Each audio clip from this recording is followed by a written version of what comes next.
What is globalization? So, I'm an American, but I was born in England, spent 2 years in China, and then made my way here. I speak Spanish, want to study in Brazil, and then live in Australia. Right now, my best friend is from India, and my boyfriend, well, he's American too, but his parents are Egyptian. Mine are Canadian. So, who am I? I'm someone that wouldn't exist were it not for a connected world, which, oddly enough, is the same for my phone. My phone consists of a South Korean screen, utilizing Taiwanese Touch ID, and containing Thai transistors. It contains custom Cambodian capacitors, Swiss semiconductors, and a German accelerometer.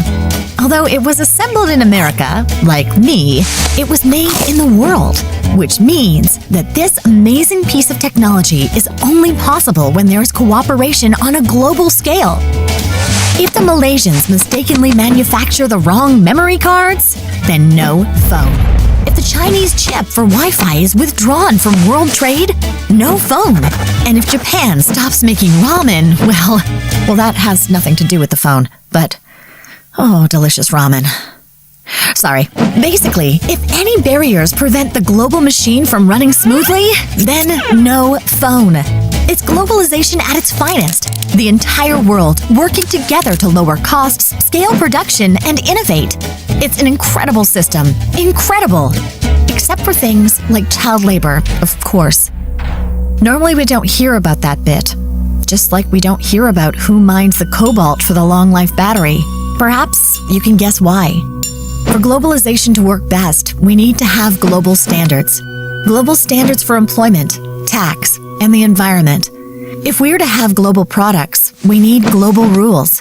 Otherwise, how can we possibly watch a cat video whilst taking care of business and feel okay with ourselves? So, who am I? I'm a global citizen, using a global product. And if I'm to benefit, shouldn't everyone else?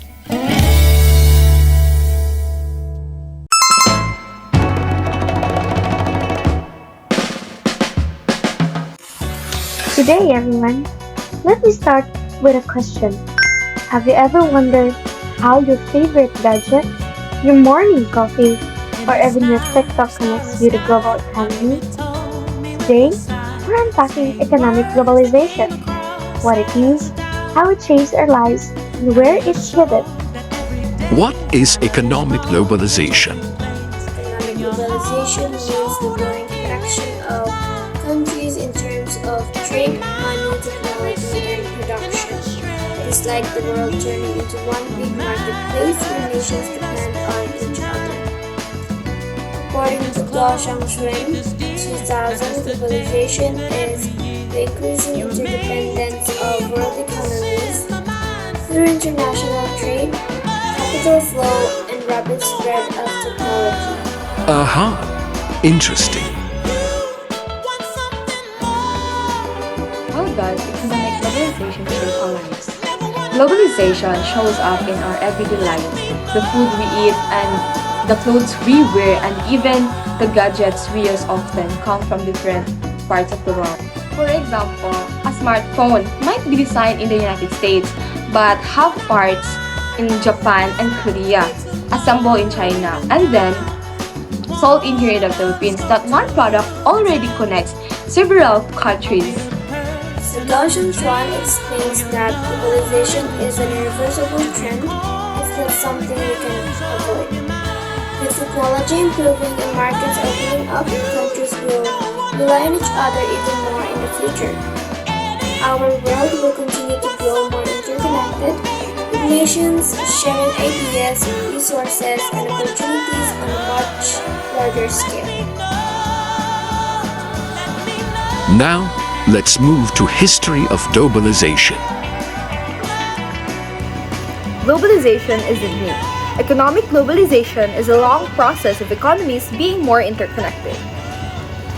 It began with ancient trade routes like the Silk Road and the Indian Ocean networks. Then, in the age of exploration, European empires linked the continents through trade, colonization, and the Columbian Exchange. The Industrial Revolution brought the first real wave of globalization in the 19th century with steamships, railroads, and global migration. But the World Wars and the Great Depression disrupted this, leading to a period of deglobalization. After World War II, new institutions like IMF, World Bank, and GATT set the rules for a rebuilt global economy. By the 1980s and 1990s, globalization accelerated with free trade policies, the rise of China, and advances in technology. However, crises like the 2008 financial crash, COVID-19, and the growing US-China tensions have reshaped globalization. Today, it's moving towards regionalization and digital networks with data and technology at the center. In the modern times, the Bretton Woods system after the World War II set rules for trade and finance. Then, in 1995, the World Trade Organization was formed to regulate and promote global trade. So now, let's move on to the positive and negative impacts of globalization. But before we dig deeper into it, let's watch a video to get a general overview of the topic. In today's world, it's hard to escape the buzzword globalization. It's a term that has been thrown around for years, but what does it really mean? At its core, globalization refers to the increasing interconnectedness of the world's economies, cultures, and populations. It's a topic that has been a subject of debate and controversy, with some claiming that it's the key to our future prosperity, while others warn of its dangers. In this video, we'll explore the top pros and cons of globalization to help you understand this complex and fascinating phenomenon. Pros of globalization. Economic growth. Globalization has created new markets, increased competition, and led to the growth of international trade, resulting in economic growth and increased prosperity in many countries. Innovation. Globalization has facilitated the exchange of ideas and technology across borders, leading to innovations that have improved the quality of life for people all over the world. Cultural exchange. Globalization has made it easier for people from different cultures to interact and learn from one another, fostering cultural exchange and understanding. Reduced prices. Globalization has led to increased competition, which has resulted in lower prices for goods and services, benefiting consumers. Please like and subscribe if you want more content like this. It will really help grow this channel. Cons of globalization. Inequality. Globalization has led to the concentration of wealth and power in the hands of a few multinational corporations and wealthy individuals, exacerbating inequality both within and between countries. Cultural homogenization. Globalization has led to the spread of Western culture and values, which has led to the erosion of local cultures and traditions, leading to cultural homogenization. Environmental degradation. Globalization has led to increased consumption and production, which has put pressure on natural resources and led to environmental degradation. Exploitation. Globalization has led to the exploitation of workers in developing countries who are often paid low wages and work in poor conditions. Overall, globalization has its advantages and disadvantages. While it has the potential to create economic growth, innovation, and cultural exchange, it also has the potential to exacerbate inequality, lead to cultural homogenization, and result in exploitation. With the world becoming increasingly interconnected, it's important to acknowledge these challenges and work together to create a more equitable and sustainable global economy. Let's embrace the benefits of globalization while working towards minimizing its negative impacts, so we can build a better future for ourselves and generations to come. Hey everyone! Have you ever wondered what really makes the world go round? I'm talking about globalization. And the secret ingredient? Tech or technology. Human, the internet connects us all. Instantly. E-commerce let you buy anything from anywhere. AI powers global finance. Digital platforms create worldwide marketplace. Tech break down borders, create opportunities, and drive the global economy. It's the engine that makes globalization happen. Another key driver of economic globalization is trade liberalization through free trade agreements and regional blocs like ASEAN and the EU. By lowering tariffs and harmonizing rules, these blocs make it easier for countries to exchange goods, services, and investments across borders. At the same time, multinational corporations such as Apple, Amazon, and Toyota expand globally, creating supply chains that connect multiple economies. According to UNCTAD's World Investment Report 2023, even though global foreign direct investment fell by 12% in 2022, new greenfield projects like factories and infrastructures actually rose, especially in developing countries. This shows how trade-friendly environments continue to attract long-term investments. Together, trade liberalization and MNCs not only deepen cross-border integration but also drive economic globalization forward, linking markets, spreading technology, and shaping the global economy in powerful ways. Ever wonder how the world gets so connected? Like everyone's chatting in one giant global coffee shop? Well, economic globalization is a big part of it.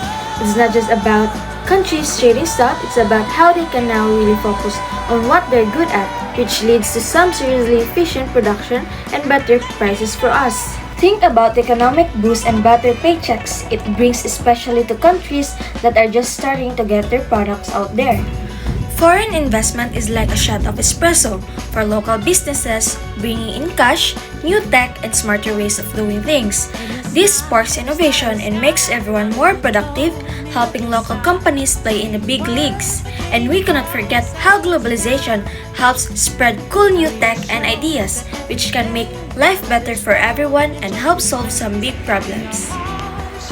I mean, think about all the stuff we can buy from all over the world, the way cultures mix, and how companies are always trying to one-up each other with the better products. At the end of the day, economic globalization can help reduce poverty, make life better, and connect us all. Of course, it's not all sunshine and rainbows, so let's talk about the downside too. Negative impact. Now let's look at the downsides of globalization. According to Manfred Steger, globalization does not benefit everyone equally. Most of the gain go to wealthier countries. Can you give an example? Sure, Filipino rice farmers lose income when cheaper rice from Vietnam or Thailand enters the market. They struggle to sell their harvest at fair prices. Anything else? Globalization also brings consumer influence. Brands like Nike, McDonald's, Starbucks, and platforms like Netflix are everywhere. It can be fun, but it sometimes pushes Filipino food, local films, and small businesses aside. Does it affect more than just culture? Yes, it affects the environment too. Shipping products from other countries add carbon to the air and worsens climate change. That's a big change, so globalization has good and bad side. Now, let's explore a bit about the future of economic globalization. So, what major changes are shaping globalization moving forward? Well, the future of economic globalization is changing quite a bit. We're seeing new technologies and trend like digital currencies, like Bitcoin, the prime example that makes cross-borders trade and payments easier without relying on traditional banks.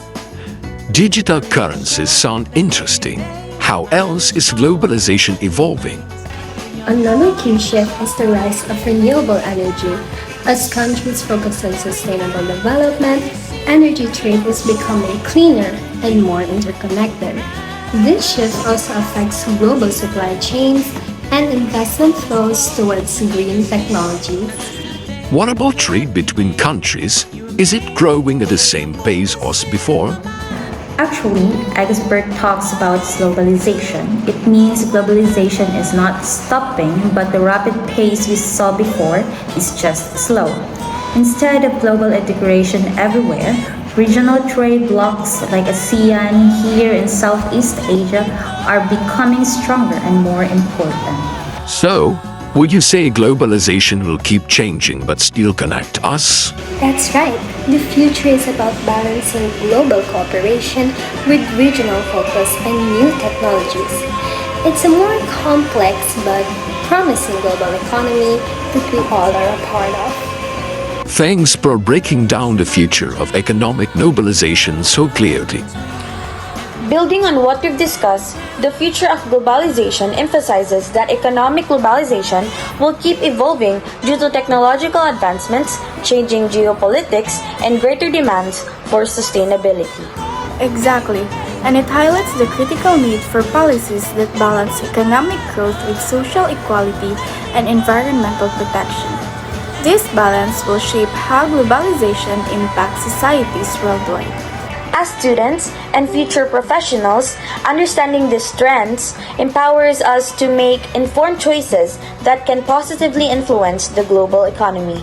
Whether it's the product we buy, the companies we support, or the policies we advocate, our actions directly affect how globalization benefits or challenges communities around the world. Remember, globalization is a tool, and how we will use it will determine our shared future. We are all connected.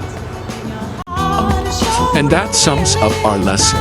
I hope this gave you a clear insight into economic globalization. Once again, I appreciate your time and attention.